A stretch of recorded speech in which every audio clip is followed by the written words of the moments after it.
Shamarran biyya Arabaa mootota duraa isin daaba.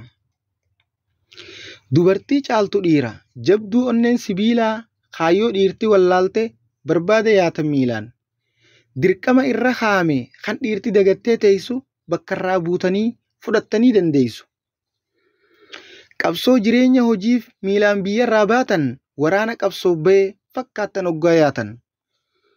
Isin dinqisiifataa kan deemsa keessan arge dhiifama isin gaafata kan yaadaan isin shakke. Isin galatoonfataa dhukkubsataan wallaantan waa'ee keessan dubbata beelawaan beela baaftan du'aa'ii isiniif godha hiyyeessii isin gargaartan. Kan xayyaaraan dhufelleen isin biratti haara fudhataa kaaniif laayitoo bittan kaanni uwwiftan uffata. Waardiyaa sabaa jirtan hidhattanii qawwee akka keessan ta'uu dhiira hedduu hawwee.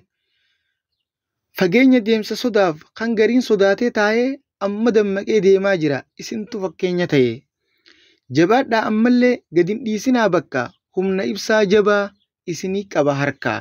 Waa hunda keessatti gadi hin jenne takkaa maammadoon ganaadha gama keessan sokkaa.